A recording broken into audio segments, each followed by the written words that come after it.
Today I'm reviewing the Ordinary Natural Moisturizing Factor Scalp Serum. And really quick, I just want to say, I purchase these products with my own money. I'll never waste your time with sponsor ads or videos. So if you help support the channel, check out nobsbeauty.com, check out my Patreon community, or click on the links below.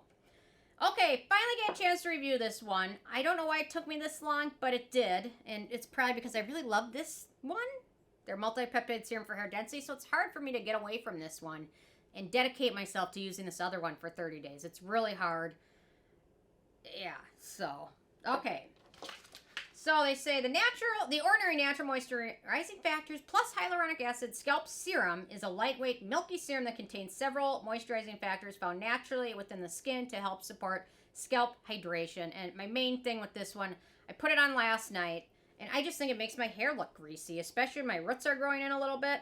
But I'll talk about that more in the performance. But anyway, so that's probably why I haven't reviewed this one yet, because I just love the other one so much. So, okay, first criteria is packaging. No issues with the packaging. Dropper bottle. Dropper bottle is pretty accurate, although I guess I just find it hard. It feels like a half a dropper bottle is just too much of this, because a little bit of it makes it pretty greasy, so it's hard to dispense like the proper amount, but whatever. No issues with that, really, but kind of. In terms of denatured drying types of alcohol, it does not contain any of those. It's also fragrance-free and has no noticeable scent. The manufacturing location for this one is the U.S. I had to double check because I forgot to write it down on my sheet. U.S. Okay, so ease of use. So here's the texture of it. It is kind of a milky serum. It's liquid, but it's thicker, which is probably why it really is hard to really absorb into your scalp. So you want to apply just a little bit, because if you apply too much, your hair will look greasy, or it will end up feeling crusty and gross, and nobody wants that. So a little bit of it, and so you apply it when your hair is still damp, fresh out of the shower, and then you really want to massage it in to avoid that crustiness. But when I massage it in like that, then it just ends up making everything look greasy. So personally, I'll finish this as like a mask. I'll probably apply it like an hour or so before a shower and then wash it out. But either my hair using this looks greasy or it looks crusty, and both aren't a great look. I have never had that issue with their other hair serum, ever. I love this stuff. But this one yeah. It's so much more fussy, especially when you have to be sure to massage it in. This stuff, you can just apply a little bit to your part and on the sides and go. You don't have to mess with it. It doesn't make your hair look greasy or crusty. And it really is hydrating for the scalp, which this one, you're probably looking at this for hydrating your scalp. The other one does as much hydration as this does, and it doesn't have any of those gross side effects. So, okay. So, didn't like using it. Beneficial ingredients in this one. So, we've got Squalane, antioxidant, skin identical ingredient. We've got Arginine, Aspartic acid, Glycine, Alanine, Serine, Valine, Isoleucine, Proline, Threonine, Histidine, and Phenylalanine, which are all skin-identical ingredients and amino acids, which can function to heal the skin barrier and repair it. Also help with dryness and hydration. I get it. That's why it's in here. So those are nice amino acids that also help with the barrier repair. So if your scalp is very dry, you could have a damaged skin barrier. And these ingredients will help heal that. We've got glutamic acid, which is a humectant and skin conditioning ingredient. Then we've got glucose, fructose, and sucrose, which are all sugar-based humectants. PCA, sodium PCA, skin-identical ingredients and humectants. We've got zinc PCA, which is an anti-acne ingredient, as well as a humectant.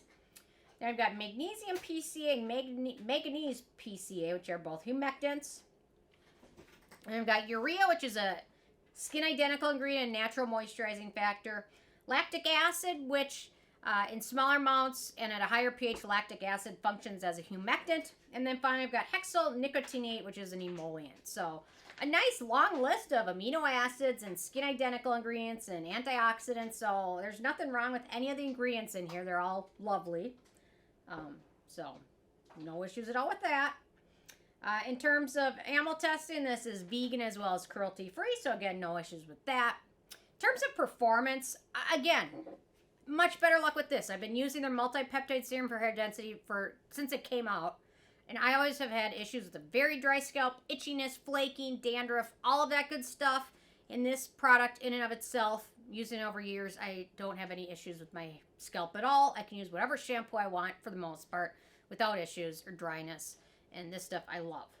So I found this works better for me as a mask or rinse off product. I don't like leaving it on. I think it makes my hair look greasier and feel greasier. Especially in the winter, I like to wash my hair every other night instead of every day because everything gets so dry and it's just more damaging to your hair. But with this, yeah, I can't do that because it just looks so gross. So maybe, perhaps, those with a very damaged scalp or very severe dandruff or very severe flakiness, maybe using this for a couple weeks will help, and then you could move over to this after that. It might be worth a try. I just think in the long run, I could never commit to using that because of it just doesn't look nice or feel nice on my hair. It just doesn't. For acne-prone skin, and you know what, for hair products, it is important to note acne-prone ingredients because what you apply on your scalp can trickle down or kind of migrate to your face. So certain shampoos can be very... Olaplex is known for causing breakouts for a lot of people. So for acne-prone skin, there's only 2 ingredients of note in this one, which is squalane and hexyl glycol. So it is important to note, especially if acne just started out somewhere for no other reason. Look at your hair products you're using. Okay, in terms of the price, so this is the full size, 2 ounces, 60 milliliters, and retails for about $12.80. So it's not very expensive, and a little bit of it goes a long way, kind of. And then in terms of the it factor, it's definitely not a winner for me. It has a lot of 5-star reviews, so maybe it just wasn't for me. Maybe it just didn't work well for me. I mean, if you're looking for hair growth and hair density as opposed to scalp, again, your multi-peptide serum for hair density is a winner. I'd recommend that.